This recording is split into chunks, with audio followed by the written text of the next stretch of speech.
대한민국 중심 채널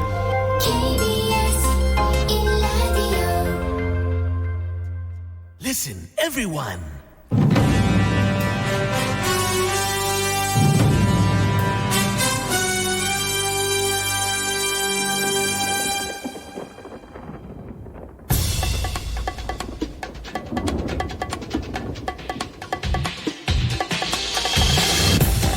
라이브 비상대책위원회. 2020년 2월 26일 수요일입니다. 저는 오늘의 비대위원장을 맡은 시사평론가 정영진입니다. 코로나19의 확진자 1000명을 넘어섰죠. 시도별 현황 보면요, 역시 대구가 가장 많고 그 다음으로 경북 또 부산 지역도 이 증가세가 높습니다. 이런 가운데 정부가 어제 신천지 예수교회 전체 신도 21만여 명의 명단을 확보했습니다. 신천지 전 신도에 대해 코로나 검사를 진행하기로 했는데 과연 시간은 얼마나 걸릴까요? 2부 속 인터뷰에서 대한진단검사의학회 연결해서 자세한 이야기 들어보겠습니다. 자, 그나저나 마스크 구하는데 오늘도 많이 힘드셨죠? 내일부터는 정부가 매일 350만 장의 마스크를 공급하기로 약속했습니다. 이 자세한 내용은 뉴스 505에서 짚어보도록 하겠습니다. 샵 힘내라 경북, 샵 힘내라 대구에 이어서 이번에는 샵 힘내라 자영업, 이렇게 자영업자분들을 응원하는 글들이 SNS에 많이 올라오고 있습니다. 이 코로나19의 확산으로 곳곳에서 어려움을 호소하고 계시는데 그중에서도 자영업 하시는 분들이 정말 많이 힘들다고 하죠. 안진걸 민생경제연구소장 연결을 해서요, 현재 상황도 진단해보고 대책도 짚어보겠습니다. 자, 이런 가운데 버텨야 합니다. 함께 이겨내야 합니다. 이렇게 목소리 내는 분들이 있죠. 대구에서 일어난 제2의 국채보상운동, 이 운동을 일으킨 주인공도 함께 만나보겠습니다.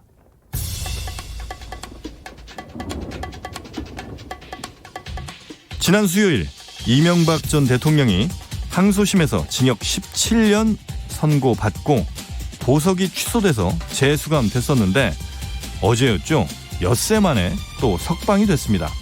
이례적인 구속 집행정지의 이유, 그리고 앞으로 남은 재판, 라이브 비대위 2부 재판 5분 전에서 양지열 또 박지훈 변호사와 이야기 나눠보겠습니다. 라이브는 계속되어야 한다. 여기는 라이브 비대위입니다.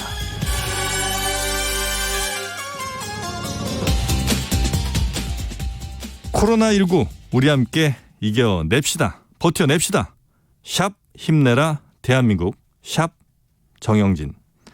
자, 여러분의 지역 소식 함께 기다리고 있습니다. 샵 9730, 짧은 문자는 50원, 긴 문자 100원, 콩으로 보내시면 무료고요. 오늘 우리 동네 상황 어떤지 여러분 한 분 한 분이 코로나 특파원이 돼서 소식 알려주시기 바랍니다. 이 사연 보내주신 분들 중 추첨을 통해서 10,000원 상당의 편의점 상품권도 드리겠습니다. 라이브 비대위 유튜브로도 함께 하실 수 있죠. KBS 1라디오 검색하시면 영상도 함께 보실 수 있습니다. 자, 그럼 오늘 순서 본격적으로 시작해 보겠습니다.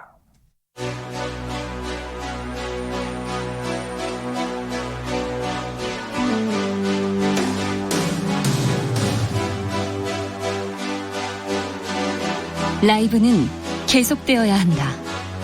살아남아야 한다.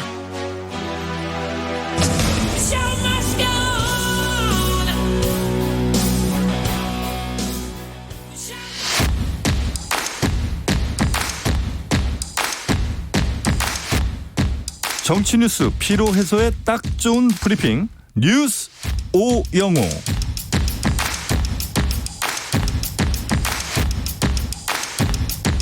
네, 라이브 비대위 언제나 든든하게 지켜주고 계신 우리 정상근 기자 오셨습니다. 반갑습니다. 네, 안녕하십니까. 네, 사실 이 프로그램의 진짜 주인은 물론 이제 청취자분들이겠습니다만, 네네. 우리 정상근 기자님도 올해 네. 아주 붙박이로 계속 계시는 거죠? 네, 그렇습니다. 예, 그래서 이 자리를 노리신다는 얘기가 좀 들리고 있습니다. 벌써 거기까지 들렸나요? 네, 꿈은 거기서 접으시길 네. 바라겠습니다. 크게 꾸지 않습니다, 저는. 네. 가는 거 길게. 예, 여기저기 근데 뭐 취재도 다니시고 네네. 또 뭐 기관들도 많이 방문을 좀 하실 텐데 아니면 언론사도 좀 많이 다니실 테고요. 네네. 분위기가 좀 어떻습니까? 요즘 뭐 어느 곳을 가나 네. 굉장히 좀 검역이 강화된 좀 그런 모습을 보이고 있는데, 네. 네, 뭐 체온 체크는 물론이고 이 네. 소독을 하지 않으면 좀 들어갈 수 없는 뭐 그런 음. 것도 굉장히 많습니다. 네. 그래서 체온이 원래 높으신 분들도 좀 있잖아요. 네네. 그분들이 종종 이렇게 좀 불편을 겪으시기도 한다. 이런 얘기도 좀 있더라고요. 네네. 네, 그러면 일단 오늘 급하게 확진자 현황부터 좀 한번 살펴볼까요? 네, 이 조금 전인 그 5시쯤에 이 16시 기준 확진자 수가 발표가 됐는데요. 네. 이 오전 9시 발표에 대비해서 115명 더 늘어난 이 1261명으로 나왔습니다. 그리고 어제 16시 기준에 대비해서는 그러니까 24시간 만에 284명이 증가를 했습니다. 네. 이 사망자도 1명 더 증가를 해서 12명으로 집계가 됐고요. 그리고 완치해서 퇴원한 환자의 수는 지금까지 총 24명입니다. 24명. 이 숫자가 이제 많이 늘어야 되는 건 거죠? 네, 그렇습니다. 뭐 지금 뭐 대체로 경증 환자들이 많고 네. 주체로 좀 이렇게 위중증 환자들 같은 경우에는 이 청도병원 등등 해서 이미 이제 병원에 입원해 계신 분들이나 좀 합병증 때문에 좀 누워 계신 분들이 좀 많은데, 네. 네, 뭐 어쨌든 지금 그 퇴원한 환자 수가 좀 많이 늘어나야 될 것 같습니다. 네.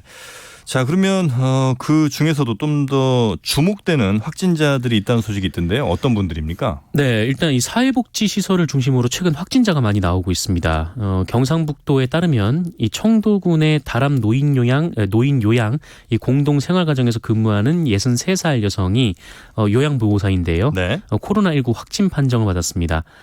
이 요양보호사는 대구 첫 확진자인 31번 환자가 예배를 받던 지난 16일 이 신천지 대구교회 예배에 참석한 것으로 파악이 됐습니다. 신도분 중에 한 분인 거고요. 네, 그렇습니다. 네. 이 시설에는 종사자 5명 그리고 입소자 6명이 있는데 그 나머지 종사자 입소자들은 확진자와 직접 접촉하진 않았고 또 특별한 증상은 없다고 이 경상북도가 설명을 했습니다. 네. 그런데 이에 앞서서 이 중증 장애인 시설인 이 칠곡의 미랄사랑의 집 그리고 예천의 극락마을에서 각각 22명 그리고 2명의 확진자가 집단으로 발생을 했는데요. 네. 이 두 곳의 첫 확진자도 이 신천지 교회와 관련된 사람이었던 것으로 조사가 됐습니다. 네. 이에 경상북도는 이 사회복지시설 집단 감염이 우려되자 이 시설 종사자 가운데 신천지 교인의 자발적인 신고를 유도를 하고 있는데 시설 출퇴근 직원의 외부 전파 가능성이 높은 것으로 보고 이 신천지 교회 관련자 그리고 이스라엘 성지 순례자 그리고 오염 지역 방문자는 즉시 업무에서 배제하도록 했습니다. 네. 요양보호사를 하고 계시면 아무래도 좀 전파를 많이 했을 가능성도 배제할 수가 없겠군요. 네, 특히 환자들 같은 경우에는 대체로 누워 있는 경우들이 많으니까 그러니까요. 네, 굉장히 좀 위험한 좀 상황이고요. 네. 그리고 또 한 명 관심이 가는 그 확진자는 이 주한미군 장병입니다. 네. 이 코로나19 확진 환자가 나왔는데 이 경상북도 칠곡군에 소재한 캠프 캐럴에 근무하는 23살 남성입니다. 이 장병은 지난 24일 이 대구의 컴프워커를 다녀온 것으로 알려졌습니다. 그리고 서울 강남구에서도 처음으로 이 코로나19 감염증 확진자가 발생을 했는데 네. 2명이 나왔습니다. 한 명은 신천지 교인이고요. 다른 한 명은 최근 대구를 방문한 시민으로 알려졌습니다. 그리고 이 간호사와 의사의 확진 판정으로 일시 폐쇄됐다가 네. 24일부터 외래 진료를 재개했던 이 한마음 창원병원에서도 이 간호사 확진자가 또 발생을 했습니다. 그런데 이 간호사가 네. 이 신생아실 간호사로 확인이 돼서 네, 좀 굉장히 좀 우려가 되는 상황입니다. 신생아실 간호사인데 확진 판정을 받았다는 거죠? 네네, 그렇습니다. 그럼 또 이 신생아들도 검진을 또 해야 될 가능성이 당연히 있겠군요. 네, 검진을 해봐야 되는데 일단 역학조사가 좀 나와야 될 것 같습니다. 네. 자, 그런가 하면 국회에서는 이른바 코로나 3법이라는 게 통과가 됐습니까?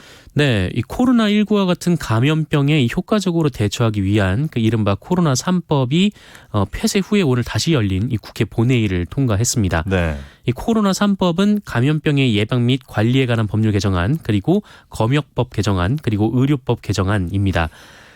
이 중 이 감염병 예방법 개정안은 이 감염병 의심자에 대한 입원과 격리 등 이 강제 처분의 근거가 되는 법입니다.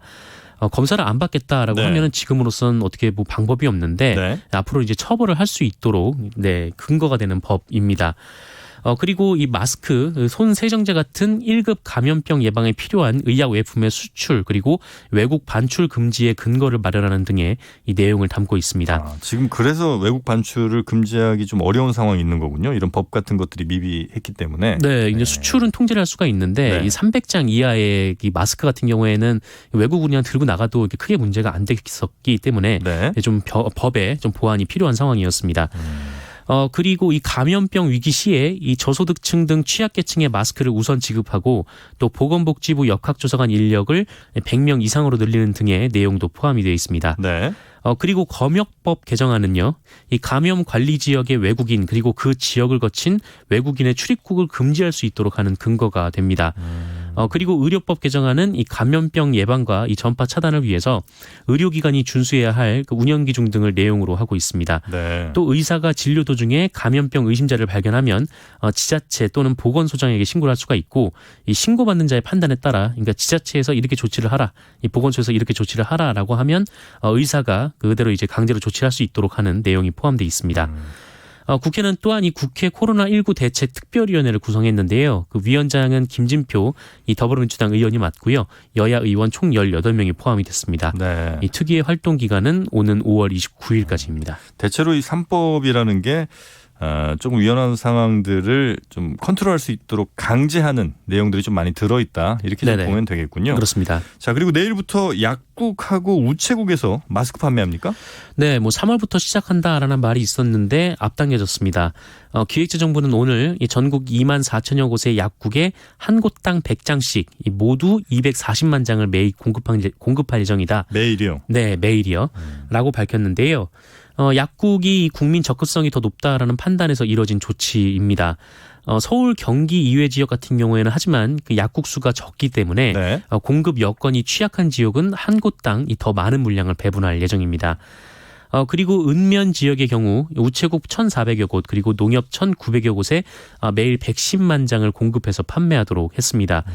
이 밖에 코로나19로 큰 어려움을 겪고 있는 대구 경북 지역에는 하루 100만 장씩 공급할 예정이고요. 네. 현재 공급 추진 중인 물량까지 포함해서 이 지역에 모두 1,000만 장을 공급하겠다라는 게 정부 계획입니다. 대구 경북 지역에 1,000만 장. 네, 집중적으로 공급을 네. 하는 그런 상황입니다. 그리고 의료기관 그리고 대구 의사회 등에는 하루에 50만 장씩 마스크를 배분을 하게 되고요. 지금 의사들도 마스크가 없어가지고 좀 굉장히 어려운 상황이라고 하더라고요. 네. 그래서 이런 좀 우선순위에 따라 배분이 끝난 다음에 이 남는 물량이 있을 경우 이 공영 홈쇼핑 등 온라인을 통해서 공급을 할 예정이라고 합니다. 이 정부는 준비된 지역부터 순차적으로 공급과 판매를 시작할 예정인데 이 빠른 지역은 내일 오후부터 이 정부가 푼 물량을 구입할 수 있도록 하고요. 늦어도 이 모레부터는 이 본격적으로 유통과 판매가 되도록 할 예정이라고 합니다. 네. 한편 1인당 구입 가능한 마스크의 수량은 5매로 제한이 됩니다. 그리고 앞으로 일주일 동안 이런 방식으로 공급을 한 다음에 좀 문제가 있으면 네. 보완해서 다시 또 공급을 하기로 했고요. 그리고 단속을 통해서 만약에 폭리를 취하는 곳이 있다라고 하면 그 판매처에는 공급을 중단하기로 했습니다. 만약에 한 분이 여러 곳 돌아다니면서 5개씩 사는 거는 딱히 지금으로서는 제한하기는 좀 어렵겠군요. 네, 뭐 일단 뭐 주민등록증을 제출하고 사야 되는 건 그런 아니기 건 때문에 아니니까. 네, 아마 우리 시민분들이 뭐 그러지는 않으시리라 믿습니다. 그렇습니다. 자, 그리고 정부가 각 기업들의 유연 근무제 적극 활용하라 이렇게 권고를 했다는 소식이 있습니다. 네, 그렇습니다. 특히 이제 맞벌이 부부 같은 경우에는 네. 굉장히 좀 출퇴근이 고통스러운 좀 그런 상황인데 이 코로나19 중앙재난안전대책본부는 오늘 이 정세균 본부장 주재 하에 회의를 열고 이 코로나19 확산을 막기 위해 유연 근무제를 이 적극 활용할 것을 권고했습니다. 이 유연 근무제라 하면 이 시차 출퇴근제, 그러니까 출퇴근 시간을 좀 느리거나 뭐 오전 11시에 한다든지 뭐 네네. 퇴근을 또 일찍 한다든지 이런 것들이죠. 네, 그런 예. 것들입니다. 그리고 재택근무, 원격근무제, 그리고 선택근무제 등을 의미하는 것인데요. 그동안 이 유연근무 대상에는 그 1개월 미만 근속자 그리고 최근 3개월 내에 해당 제도를 사용한 이 근로자 등이 포함이 안 됐습니다만 네. 이들도 포함시키기로 했습니다.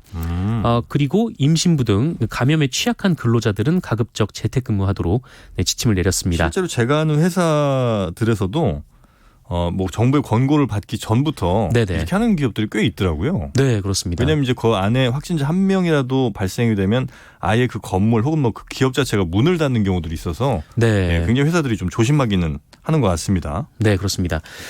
그리고 이 재택근무 근태 관리는 이 기존에는 뭐 사내 전상망 혹은 모바일 애플리케이션이 설치된 경우에 관리하도록 이제 허용을 했었는데 네. 앞으로는 그 이메일과 메신저 등으로도 그 업무 시작, 그리고 종료 시간 등 이런 보고를 허용하기로 했습니다. 그리고 정부는 유연 근무제를 실시하는 이 중소 그리고 중견기업의 이 노무비를 지원할 예정인데요. 1인당 연간 최대 520만 원을 지원할 계획입니다. 네. 예산이 기존에 한 150억 원이 있었는데 여기에 100억 원을 추가 확보할 계획이라고 합니다.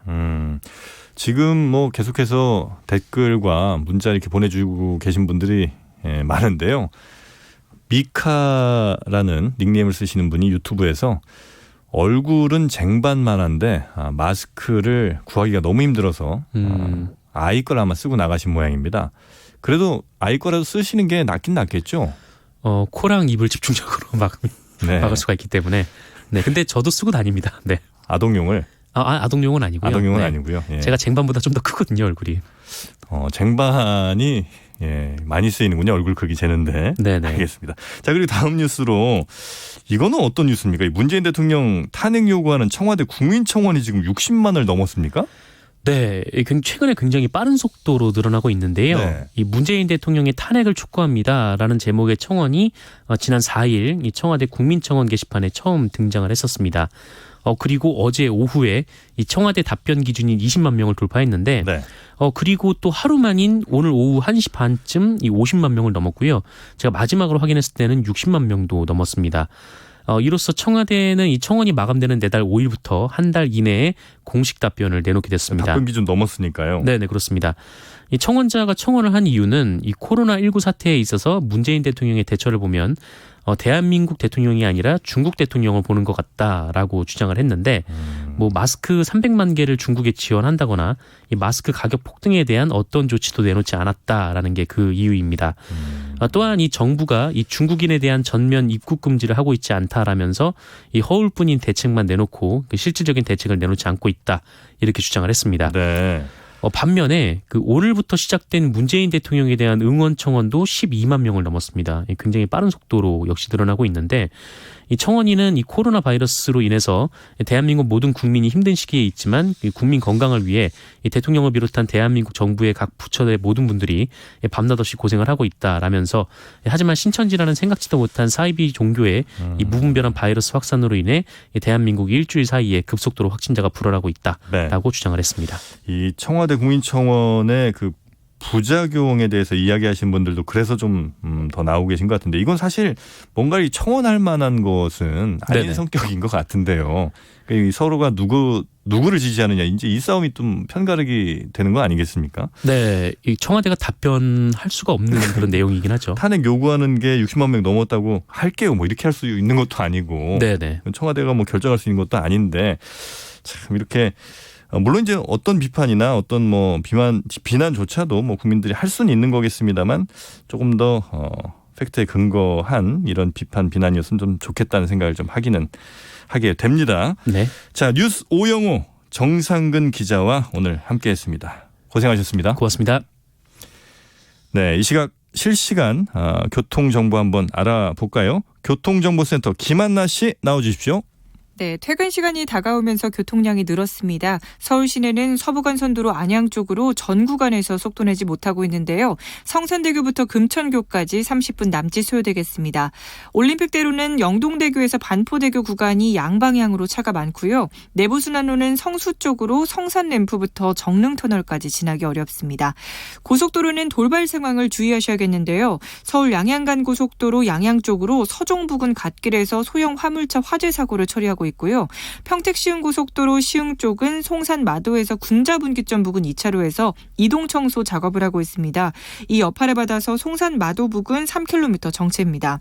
서해안 고속도로는 서울 방면으로 서해대교 갓길에서 고장난 대형 화물차를 처리하고 있어서 주의하셔야겠고요. 이후로는 화성휴게소 부근에서 2km, 더 가서는 금천 부근에서 속도 떨어지고 있습니다. KBS 교통정보센터였습니다.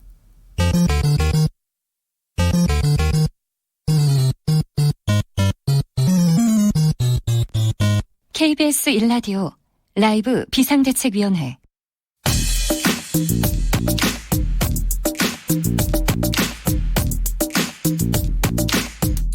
속 인터뷰. 귀에 쏙, 맘에도 쏙 인터뷰 시간입니다. 이 코로나19 확산세가 이어지면서 거리는 한산해지고 가게에는 손님이 뚝 끊겼다고 하죠. 특히나 영세 자영업자분들 정말 많이 힘드실 텐데 이 코로나 바이러스 직격탄을 맞은 자영업자들을 위한 대책 함께 찾아보도록 하죠. 민생하면 이분이죠. 안진걸 민생경제연구소장님 연결했습니다. 소장님 나와 계시죠? 네, 안녕하십니까. 네, 아이고 소장님 자주 뵙습니다. 예, 우리 매블쇼에서 뵙다가 라이브 비대에서 오니까 더 반갑습니다. 네. 근데 좋은 일로 만나야 되는데 그러니까요. 이렇게 좀 어려운 일이 있어가지고 마음이 많이 무겁습니다만 네, 우리가 IMF도 극복하고 사스 메르스도 극복했던 대한민국입니다. 네, 그래서 좀 지나면 저는 금방 우리가 극복할 수 있다라는 믿음을 갖고 있습니다. 네. 그 극복의 과정에 우리 소장님의 역할도 굉장히 중요하다는 건 알고 계시죠? 예, 더 발로 뛰어야겠습니다. 그러니까 네. 지금도 자영업자들을 만나고 왔는데요. 제가 이제 물어봤습니다. 네. 어느 정도로 힘드냐, 2월달. 정말 한 가게에서는 손님이 2명 들어왔대요. 2월 내내. 한 달, 아니, 2월 예, 한 달 내내요? 예, 장사가 원래 많이 안 되긴 했었지만, 그래도 코로나 이후에 2월 달에 최근에 2명 왔다. 그래서 5만 원 정도 팔았다는 거예요. 아, 정말 심각하구나. 그럼 가게세는 차치하고 예, 뭐 전기용 그러니까 지금 예, 이게 제일 힘든 게 이겁니다. 그래서 이 전문 용어 우리 저번에 매블쇼에서도 제가 한번 말씀드렸는데 돈맥경화. 우리가 돈맥 이제 경화. 피가 안 돌면 사람이 동맥경화가 문제가 되잖아요. 네. 한국 경제, 그다음에 시민 경제, 서민 경제, 국민 경제는 제일 중요한 게 돈이 돌아야 되는 거거든요. 그래서 그 유명한 돈이 도는 경제 민주화라는 표현이 나온 거잖아요. 네. 재벌이나 대기업이나 부동산 부자들만 사는 게 아니라 돈이 골고루 돌게 만들자. 그래서 중소기업, 중소상공인, 서민들을 위한 경제민주화, 돈이 도는 경제민주화 말이 나왔는데 네. 지금 돈이 안 돌고 있습니다. 아. 그러면 임대료도 못 내는 것뿐만 아니라 네. 재료를 못 삽니다. 그렇겠죠. 그러면 다음 장사나 다음 사업이 안 됩니다. 이게 완전한 악순환이거든요. 네. 그래서 저는 지금 오늘 이 방송 듣는 모든 분들에게 1357 전화번호 알려드립니다. 1357이요? 1357. 지금 우리 국민들이 전화번호 두 개를 기억하시면 되는데요. 네. 지금 코로나19 의심 증상이나 문의할 일이 있으면 1339. 네, 맞습니다. 지금 전 세계에서 가장 이 전화 시스템이 잘 됐다고 하잖아요. 네. 1339로 하시고요. 그다음에 우리 소상공인, 자영업자, 중소기업이 지금 돈이 말라갖고 죽겠다, 큰일 났다. 1357로 전화하면 대한민국 정부 중소기업, 중소상공인 통합 콜센터입니다. 네. 그러면 긴급하게 자금 지원을 안내해줍니다. 아. 지금 정부나 지자체나 물론 노란우산 공제 같은 데서 1%대로 그 수천억을 지금 다 준비를 해놨거든요. 네네. 그래서 대출 금리가 1%밖에 안 됩니다. 그러니까 사실상 무이자로 지금 돈을 빌려주는 거잖아요. 네. 지금 당장 망하고 임대료도 못 주고 인건비도 못 주면 안 되거든요. 네네. 그러니까 첫 번째로는 1357전에서 긴급 자금을 지원받자. 그다음에 두 번째 이제 호소는 그럼 임대료를 못 내는 거 아니에요. 네. 인건비는 깎을 수가 없습니다. 법에도 정해져 있고 그 사람도 먹고 살아야 되니까. 네. 하지만 임대료는 좀 깎을 여지가 있잖아요. 너무 다행히 전국적으로 임대료 인하 운동이 지금 발생하고 있습니다. 네. 정말 저는 이런 거 보면 대한민국 위기에 강하구나 이렇게 느낌이 오는데요. 뭐 오늘 지금 화제가 되고 있는 게 무슨 프랜차이즈 하나가 한 달치 월세를 23억을 다 내준답니다. 본사에서요. 네. 그러니까 자기 가맹점주들이 임대료도 못 낼 정도로 어려워지니까 한 달치 월세 전국에 이제 가맹본부가 뭐 500개에서 1000개 정도 있잖아요. 웬만한 네네네. 가맹본부들은. 그게 23억쯤 된대요. 조사를 해보니까. 그걸 본사가 다 내준답니다. 뭐 좀 착한 본사네요, 그 정도면. 예, 그렇습니다. 네. 뭐 방송에서 이제 특정 브랜드까지 말씀 안 드리겠지만 온라인에 지금 화제가 되고 있거든요, 네. 이미. 자, 이런 식으로 전국적으로 퍼지잖아요. 네. 그러면 우리 중소기업, 중소상공인의 이익이 얼마든지 고통을 분담하면서 어차피 코로나19는 곧 잡히게 되어 있습니다. 네네. 언제 바로 올지 일주일 걸지 10일이 걸지 한 달이 걸릴지 좀 시간의 문제인 거지만 그때까지 우리가 잘 버티면 되는 거거든요. 네. 그러니까 긴급 자금 지원과 임대료의 인하 이 두 가지로 네. 좀 우리가 그래도 지금 한 예를 들면 일주일이든 2주일이든 어떻게든 버텨야 된다. 이런 호소를 드리고 싶습니다. 네. 우리 저 채팅창에 말씀이 너무 많으셔서 말맥경화 걸리겠다고 뭐 이런 댓글도 올라오곤 있습니다만 그래도 예, 워낙에 중요한 말씀이기 때문에 계속 전 듣고 있습니다. 예, 네. 정영진 선생님 말 많이 할 수 있도록 참겠습니다. 아닙니다. 근데 진짜 이 자영업자분들 같은 경우는 뭐 동맥이라기보다는 어떻게 보면 이제 모세혈관 같은 그리고 정말 이제 피부 곳곳에 이렇게 침투해야 되고 우리 몸이 제대로 움직이기 위해서 반드시 필요한 것일 텐데 예, 여기가 이렇게 막혀버리면 결국은 이제 몸 전체가 쓰러질 수밖에 없는 그런 상황이 되는 거죠. 그렇습니다. 예. 그래서 지금 긴급 자금 지원은 예를 들면 메르스 때도 2,400억을 정부가 기본적으로 내놨었는데 지금 그보다는 작다는 지적을 받고 있거든요. 네. 근데 이제 지자체라든지 뭐 소상공인진흥공단이라든지 노란우선 공제라든지 여러 이제 옛날보다 훨씬 더 체계적으로 조직적으로 나서고 있습니다만 여전히 작습니다. 그래서 돈을 더 내놔야 되고요. 네. 그다음에 지금 문재인 대통령도 이야기한 것처럼 예비비하고 그다음에 추경을 빨리 해야 됩니다. 네네. 추경 규모가 지금 5조 원 정도 이야기되고 있던데요. 제 느낌으로는 지금 대한민국 정부가 최근에 세금이 잘 걷히고 있거든요. 네. 그래서 올해 1년 예산도 513조쯤 되잖아요. 네네. 정부 예산이. 거기에 지방정부들도 예산이 꽤 됩니다. 그다음에 각종 공기업들이 가지고 있는 예산까지 하면 대한민국이 1년에 쓸 수 있는 공적 자산이 1,000조 안팎인 나라거든요. 네. 결코 돈이 없거나 가난한 나라가 아닙니다. 이럴 때 지금 딱 이 코로나19 사태로 우리 국민들이 누가 제일 힘드냐. 누가 봐도 중소상공인 자영업자 중소기업이 힘들잖아요. 그렇죠. 그다음에 마스크까지 또 부담되는 서민 가게거든요. 만약에 예를 들면 일반 노동자가 회사에서 월급이 깎이는 상태면 그걸 도와줄 때 지금 그런 보고까지는 안 나고 있잖아요. 네.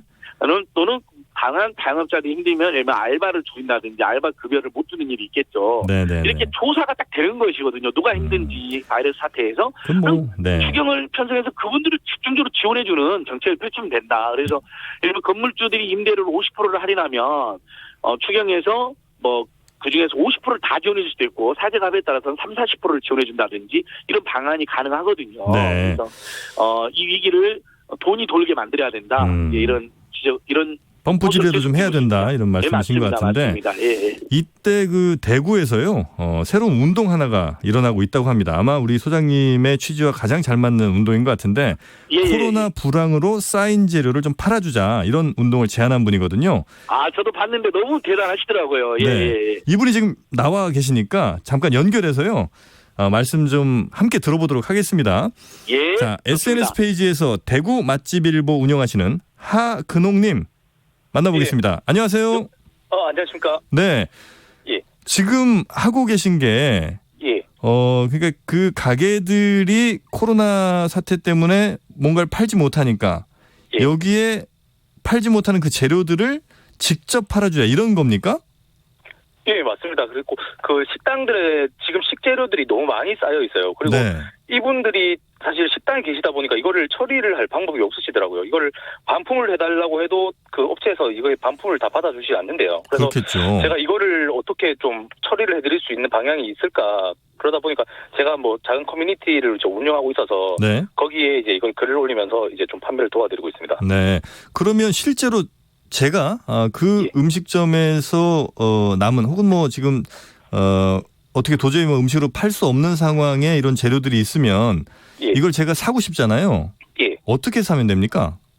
거기 제가 이제 그 업체 그 사장님의 전화번호를 같이 올려드리고 있어요. 그래서 그 전화로 그 전화를 드려서 이제 바로바로 구입을 하시고 그게 다 팔리면 이제 전화번호는 이제 내리고 이런 식으로 하고 있습니다. 그러면 그 가게별로 뭐 어떤 재료들이 얼만큼 남아있는지 이런 것들이 좀 실시간으로 업데이트가 됩니까? 예, 맞습니다. 그리고 식재료가 정말 이제 얼마큼 남아 있는지 네. 이런 이제 사진들도 같이 올려드리고 있고요. 그리고 이 식자재를 어떻게 이제 뭐 만들어서 드시면 된다 이제 그런 내용도 같이 해서 올리고 있습니다. 택배로 이렇게 보내주시는 거죠? 예, 뭐 이제 퀵이나 이제 뭐 택배로도 이제 배송을 해드리고요. 그리고 네. 가까이 계신 분들은 이제 직접 가지러 가시기도 하시더라고요. 식당 주인분들은 정말 좋아하시겠어요. 뭐라고 하십니까? 정말 뭐 사실 아예 문을 닫고 계시던 분들도 많이 계셨었거든요. 네. 그래서 이제 집에서 이제 사실 식재료가 썩고 있으니까 네. 상해가고 있으니까 이걸 어떻게 하다가 다시 이제 가게 가셔서 이거를 이제 아직은 드실 수 있는 식재료들이니까 그렇게 파시면서 너무 고맙다고 하세요. 그리고 뭐 정말 뭐 희망을 놓고 계셨대요. 네, 네. 근데 네. 이렇게 하면서 뭐 정말 희망을 가지고 고맙다고 그런 말씀을 많이 해주고 계세요. 네, 그럼 여기서 결제를 직접 하시는 거예요? 아니면 이제 그 식당 쪽으로 어떻게 온라인 결제? 식당 쪽에서 이제 바로 결제를 받으시죠. 예. 그렇군요. 야, 지금 박수현님께서 유튜브 댓글로 나도 대구 맛집 일보 주문을 어제 해서 먹었는데 정말 좋았다고 이런 말씀을 하시거든요. 혹시 지금 이 좋은 일 하시는데 우리 안진걸 소장님. 안진걸 소장님 예, 아직 계시죠? 아, 그럼요. 잘 듣고 있습니다. 감동받고 있었습니다. 네, 이 대구 맛집 일보 워낙 이제 또 민생 천재시니까 이 대구 맛집 일보 운영하시는 이 하은홍 씨한테 이런 것도 하면 좋겠다는 아이디어 혹시 생각나는 거 있으면 좀 제안 좀 해주시겠습니까? 아니, 너무 기가 막힌 아이디어인데 결국은 식재료를 못 팔고 버리게 생겼으니까 그걸 사주는 거잖아요. 네. 예, 누구라도 어차피 집에서 요리해 드시면 되니까. 근데 저는 하나만 더 추가하면 지금 그 확진자들이 다녔다는 동선에 있는 그 정보가 정말 투명하게 잘 공개되잖아요. 어느 식당, 어느 병원 다녔다고. 네. 예. 그러면서 그런 데가 지금 망하고 있거든요. 그래서 근데 이미 확진자 왔다 간 다음에 시간도 지났고 검역까지 다 했기 때문에 안전하다는 거잖아요. 그래서 지금 일부 지역에서는 확진자들이 왔다 간 동선에 있는 식당들이나 자영업자들 정보를 올려서 거기를 찾아가기 캠페인 하고 있거든요.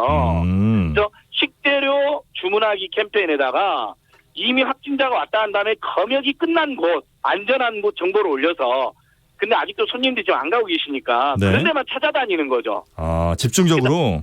그다음에 착한 임대료 운동으로 임대료를 인하해주는 건물 지금 전화 주신 분도 대구 분이니까 대구의 한 건물에서 지금 월세 1,300만 원을 안 받았고 화제가 되고 있거든요. 네네. 그런 데 가가지고 그 임대인 혼내주자. 응원하면서 이제 혼내주자. 네. 그래서 그 건물을 많이 가지고 그러면 그 장사가 잘 되면 그 건물의 가치나 임대료도 나중에 올라가게 되어 있거든요. 이렇게 도와주는 캠페인까지 이어지면 좋을 것 같습니다. 자, 어떻습니까? 우리 하근홍 씨. 예, 아무래도 그 방금 말씀하신 그 임대료 캠페인도 저희가 시작을 했어요. 그래서 이미 하셨군요. 5번째 건물까지 지금 이제 나왔었고요. 예. 네. 그리고 그 동선에 있는 매장은 사실 저도 생각을 못했는데 그거는 한번 해보도록 하겠습니다. 그건 좀 괜찮은 아이디어였던 것 같습니까? 예, 너무 좋은 것 같습니다. 네, 워낙 안진걸 소장님이 또 민생에 관해서는 아주 탁월한 분이시라. 하근홍 대표님 고맙습니다. 고맙습니다. 네. 힘내시고요. 우리 모두 진짜 힘내고 민초들끼리 서로 응원하면 분명히 이길 수 있습니다. 이 위기를요. 네, 맞습니다. 이렇게 또 말씀 많아지실까봐 제가 직접은 이제 두 분 안 마주치게 하려고 했는데 결국은 또 이렇게 인사를 하시는군요. 자, 우리 정말 발달된 통신 문명으로 이게 되네요.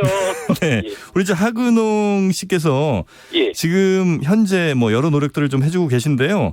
이 대구 분들 혹은 뭐 방송을 들으시는 청취자분들께 끝으로 좀 이런 부탁 혹은 뭐 이런 소망 같은 거 있으시면 한 말씀 좀 해주시겠습니까? 사실 부탁이라기보다는 이번 일로 오히려 제가 좀 주목을 많이 받았더라고요. 근데 저보다는 지금 현장에 계신 의료진이나 그런 분들이 더 많이 관심을 받고 칭찬을 받아야 된다고 생각합니다. 그래서 그런 분들한테 오히려 더 많은 관심과 지원을 해주셨으면 좋겠고 3월 달에는 다 같이 즐거운 벚꽃놀이를 갈 수 있었으면 좋겠습니다. 네, 고맙습니다. 우리 하근홍 씨, 앞으로도 현재 운영하고 계신 것들이 지금 굉장히 어려울 때 큰 힘이 좀 될 수 있을 테니까요. 그거 잘 좀 운영해 주시고요. 앞으로도 종종 좋은 소식 좀 업데이트해서 저희한테 들려주시면 감사하겠습니다. 고맙습니다. 고맙습니다. 네. 자, 우리 안진걸 소장님은 계속 계시죠? 잘 듣고 있습니다. 네. 지금 우리 하근홍 씨가 전해주신 그런 대구 맛집 일보의 선행 이런 거 말고도 다양한 사회적 움직임들이 좀 있지 않습니까? 예, 맞습니다. 어떤 치킨 프랜차이즈는요. 매장에 오면 무조건 마스크를 나눠주고 계시더라고요. 매장에 오신 분들께? 그러니까 이제 밖에 나가서 본인들이 직접 나눠주는 것까지 못해도 오시면 나눠드리고 오신 김에 치킨을 사면 15% 할인해가지고 서민 부담을 덜어드리는 거예요. 왜냐하면 지금 서민 가구들이 마스크 가격도 지금 부담이 되고 있거든요. 그러면서 그 치킨은 또 점주님들이 내게 하면 부담이 되잖아요. 할인 비용을. 그걸 또 본사가 다 내주는 캠페인 하더라고요. 근데 광주에서 대구로 2만 개 마스크 보냈잖아요. 이런 식으로 정말 대구 경북을 지금 일단은 대구 경북 살려야 되거든요. 우리가. 마스크도 보내고 대구 경북 지역의 그 가게들 중에 온라인에 이렇게 주문이 가능한데 주문하는 캠페인도 또 하고 있더라고요. 꽃집이라든지 과일 가게 같은 데는 온라인 주문하는 데가 있지 않습니까? 그러니까 평소에 자기가 하던 데 말고 지금 대구 경북이 더 힘드니까 네. 그쪽에 주문을 해주는 캠페인도 제가 지금 확인하고 왔거든요. 네네네. 정말 우리 국민들이 저는 지혜롭고 대단하다 이런 생각이 들더라고요. 그러니까 그 뭐 생각까지는 저도 못했거든요. 네. 그러니까 이게 방법이 없는 게 아니라 의지만 있다면 얼마든지 어떤 아이디어든지 계속해서 창의적으로 이렇게 나올 수 있는 게 아닌가 하는 생각이 좀 맞습니다. 듭니다. 예. 자, 오늘 함께 해주신 민생경제연구소 안진걸 소장님 대단히 고맙습니다. 예, 더 노력하겠습니다. 네, 정말 고맙습니다.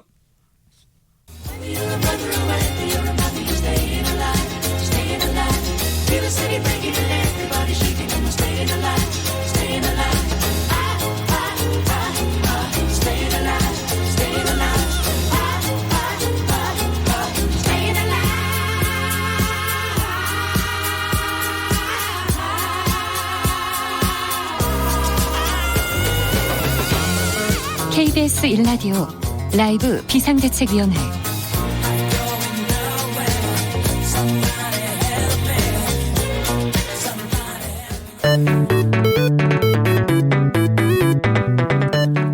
앞에서 보고 뒤에서 보고 옆에서 보고 뉴스의 다른 면을 살펴봅니다.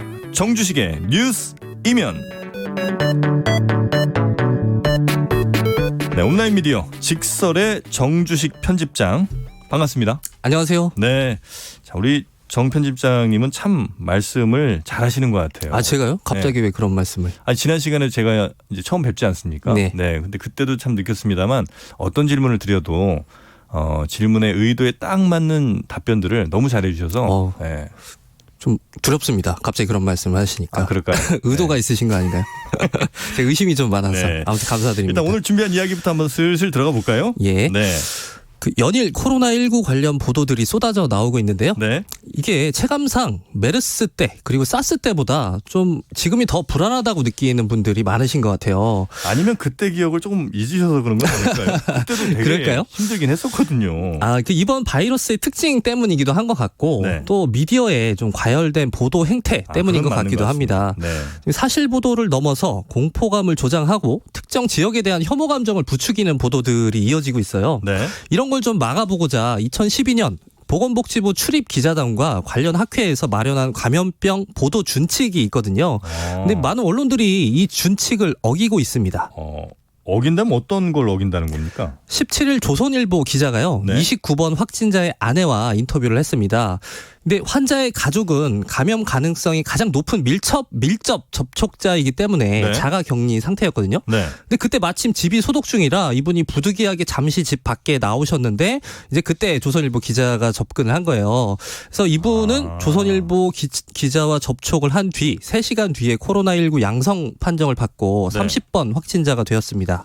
기자는 자가격리가 됐고요. 그러니까 이런 감염병 같은 경우는 이렇게 만나는 것 자체가 안 되는 거군요. 그렇죠. 자가격리 중인 상태인 그 인터뷰를 뭐 접촉해서 이제 인터뷰를 진행을 한 거죠. 그런 걸 위반한 경우가 있고요. 그렇죠. 이날 또 다른 언론사가 네. 30번 환자의 확진 사실을 보건당국의 공식 발표 전에 먼저 보도를 했는데 이건 역시 보도준칙 위반입니다. 방역대책본부가 오전 9시 그리고 오후 4시 기준으로 하루 2차례 환자 현황을 발표하고 있잖아요. 네. 언론 역시 정부의 공식 발표를 먼저 확인하고 나서 보도를 하고 있는데 해당 언론사가 자체적으로 파악한 사실을 바탕으로 먼저 보도를 해버린 건 네. 이 정확하지 않은 정보가 전달되지 않도록 과도한 보도 경쟁을 자제한다라고 명시한 보도 준칙을 어긴 것입니다. 네. 이 보도가 나가고 나서 질병관리본부 관계자들은 새벽 4시부터 이게 정말 사실이냐 이 확인 전화를 받느라 네. 굉장히 좀 고생을 하셨다고 해요. 얼핏 생각하면 그 중요한 정보를 빨리 국민께 알리는 게 국민 입장에 되게 좋을 수도 있을 것 같다는 생각을 잠깐 했는데 생각을 해보니까 이 관계자들이 막 그 확인 전화 해야 되고 이러면서 행정력이 소모되는 거는 그렇죠. 이건 정말 큰 낭비일 수 있겠네요. 그렇죠. 다른 매체들이 이렇게 먼저 보도 안 하는 데 이유가 있는 거죠. 네네. 자 그리고 자극적인 기사 제목도 문제가 좀 되고 있죠. 맞습니다. 가장 흔히 저지르는 보도준칙 위반의 유형이 바로 이 자극적인 용어 사용인데요. 감염병 보도 준칙을 보면 네. 기사 제목에 패닉, 대혼란, 대란, 공포, 창궐 등의 단어를 삼가해야 한다고 되어 그래요? 있는데 저런 단어가 포함된 제목들을 아주 흔하게 볼 수 있죠. 이거 없는 기사가 더 보기 힘들 것 같은데. 그렇죠. 네. 뭐 예를 들면 지역사회 감염 우려에 대구는 패닉, SBS 네. 보도였고요. 중국 여행객 우한 폐렴 2번째 확진자 설날 바이러스 대란 글로벌 이코노미 이게 보도였고요. 우한 폐렴 확진자 소식에 송파구 일대 대혼란 네. 한국경제 보도였고요. 신종 코로나 패닉에 빠진 한반도 이데일리의 보도였어요. 그러니까 이 기사 제목만 보면 우리나라가 무슨 뭐 코로나 불지옥에 떨어진 것 같은 느낌이 들죠. 근데 이런 제목은 뭐 이 언론사들뿐만 아니라 네. 너무 많이 써갖고 맞습니다. 제가 예. 대표적인 사례만 좀 가지고 와봤는데 그러네요. 또 다른 보도 준칙에 보면 네. 감염병 증상에 대한 자극적인 수식어의 사용을 자제한다라고 되어 있는데 이 많은 매체들이 클릭 지향성 제목이라고 할까요? 이런 네. 식으로 좀 공포심을 조장하고 있어요. 제가 개인적으로 최악의 기사 제목이라고 생각했던 기사가 하나 있었는데 뭡니까? 매일경제 2월 22일자 기사 제목입니다. 네. 대전 코로나19 첫 확진자 20대녀 자가격리 후 밤마다 점점점. 에이 설마 이게 기사 제목이라고요? 이게 진짜로 올라와 있고요. 이 기사가 아직도 떠 있어요. 그래서 제가 도대체 이분이 밤마다 뭘 한 건지 궁금해서 클릭을 해봤더니 클릭을 또 하셨군요. 궁금하잖아요. 해봤는데 효과는 근데 있네. 친구 집 근처 생활용품점과 우체국을 다녀왔다고 돼 있습니다. 이 내용을 이런 식의 그 제목으로 보도를 한 거죠. 대전 코로나19 첫 확진자 20대녀 자가 격리 후 밤마다 점점점. 생활용품점을 다녀왔다. 그렇게 되는 물론 거죠. 이제 뭐 좀 넓게 보자면 음란마 귀신 뭐 우리의 1차적인 책임도 없지 않아 있긴 하겠습니다만 그걸 또 교묘하게 이용하는 이 언론 이거 그래서 이제 하지 말자고 기자들이랑 다 같이 모여서 보도준칙을 만든 건데 그렇죠. 이걸 이제 기자들이 혹은 뭐 그 언론사들이 다 같이 혹은 뭐 거의 대부분 잘 안 지키고 있다 이런 거군요. 맞습니다. 그리고 또 2월 2일자 연합뉴스 기사를 보면요.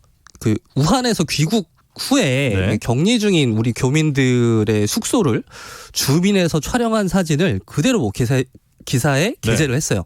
그러니까 창문 밖에서 남의 집 몰카 찍어서 기사로 그냥 발행을 한 거죠.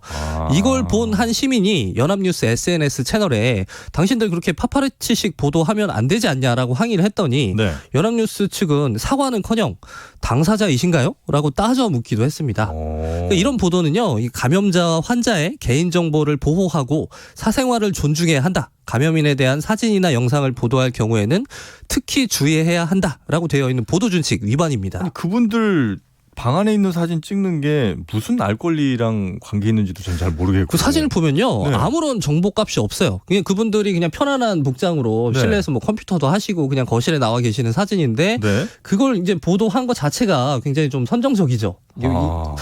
교민들이 복귀해서 이분들이 지금 뭘 하고 있나. 굉장히 좀 쓸데없는 정보를 네. 자극적으로 보도했다 이렇게 볼 수 있을 것 같고요. 네. 또 그 다른 보도 준칙에 보면 네.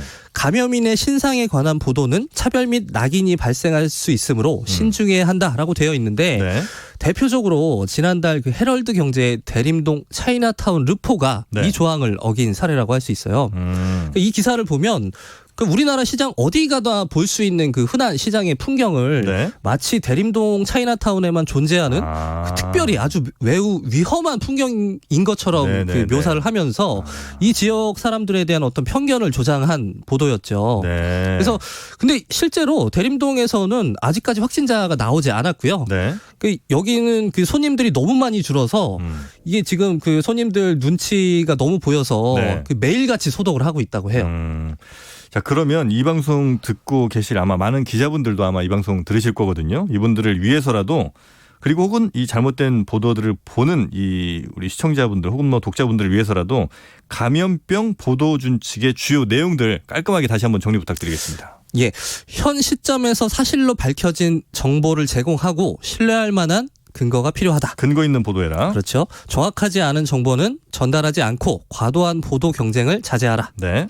발생 원인, 감염 경로 등이 불확실한 경우에는 의학적 규명 사실을 명확히 구분해 보도하라. 그리고 신상에 대한 보도는 차별 낙인 발생 가능성이 있으므로 신중하게 보도하라. 그리고 규모, 증상, 결과에 대한 과장된 자극적인 표현은 자제하라. 이런 항목들이 있습니다. 네.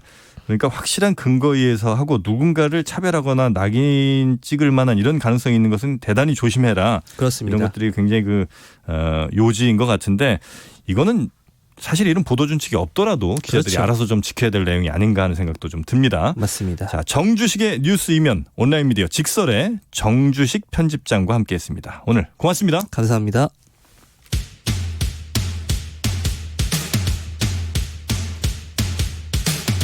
바쁜 현대인들을 위한 오늘의 고농축 인터뷰 3분 순삭 순식간에 지나갑니다.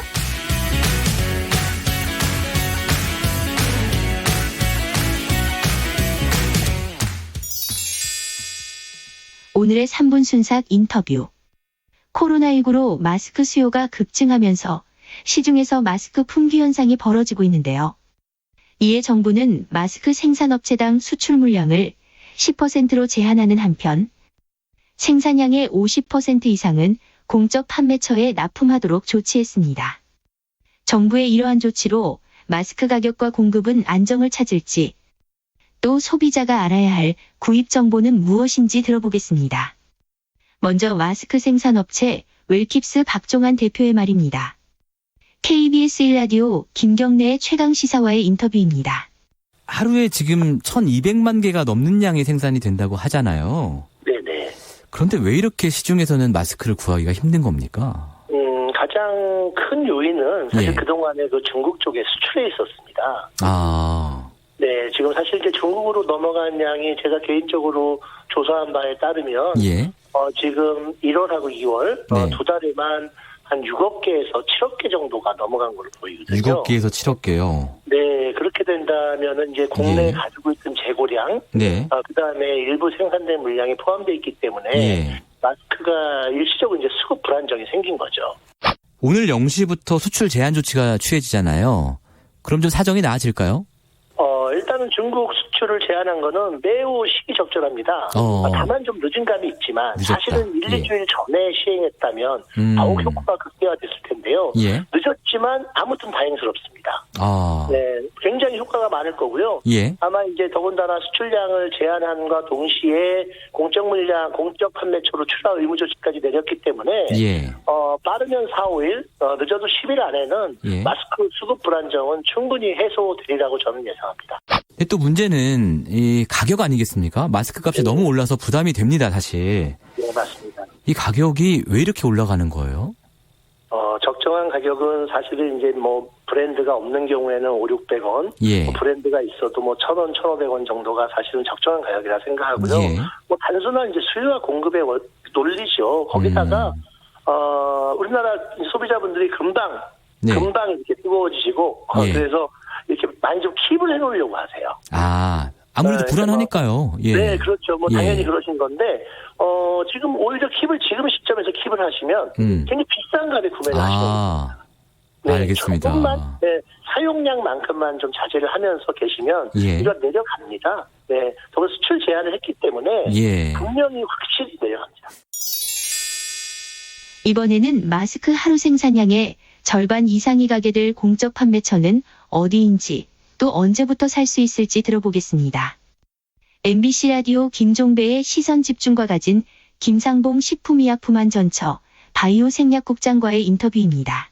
지금 마스크 하루 생산량의 절반, 50% 이상을 공적 판매차에 먼저 출고해야 한다. 이런 대책이 눈길을 끄는데 네. 이 공적 판매차라고 하는 게 뭐예요?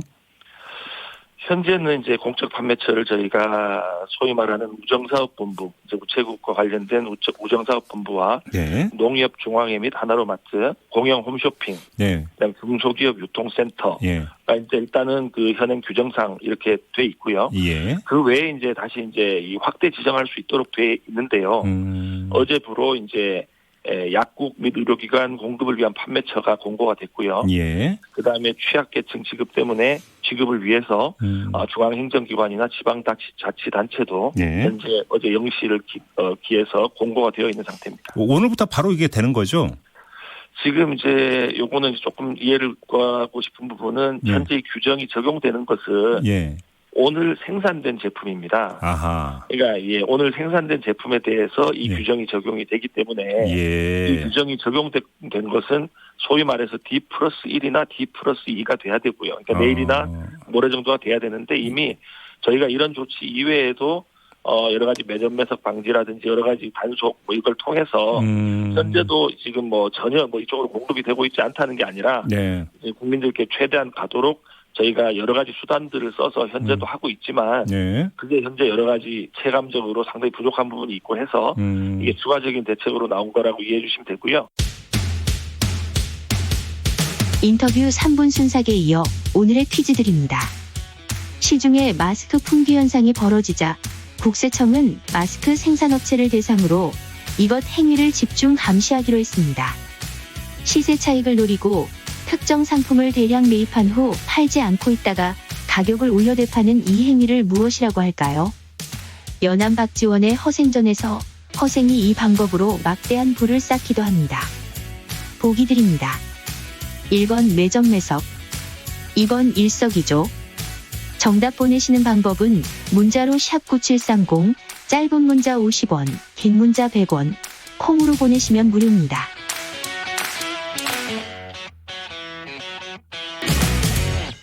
네, 오늘도 퀴즈가 딱 여러분 풀기 좋게 저희가 만들어 놓은 것 같습니다. 문자 한두 개 정도만 소개를 해드리자면요. 0349번님이 대구인데요. 과잉 기사 제목 때문에 정말 스트레스를 더 받습니다. 이런 말씀 주셨습니다. 조금 전에 저희가 이 보도 준칙 관련 얘기를 나눴었죠. 아마 그 기사 제목 때문에 스트레스를 받으신다는 의견들. 그리고 2910번님이 텅 빈 대구 도심 힘들지만 잘 견디고 잘 이겨내야 할 대구 시민의 책무입니다. 대구를 지키는 택시기사입니다. 라는 문자도 있었습니다. 그리고 이제 대체로 거의 모든 문자들이 이제 정영진이 너무 안정적이다. 꿀 같은 보이스에 내 마음이 녹아요. 고정 꼭 가자라고 하시는데요. 이 지나친 칭찬이 또 우리 제작진에게 부담될 수 있으니까요. 칭찬은 이쯤에서 저희가 정리하도록 하겠습니다. 자, 1부는 여기서 마무리하고요. 6시에 2부로 돌아옵니다.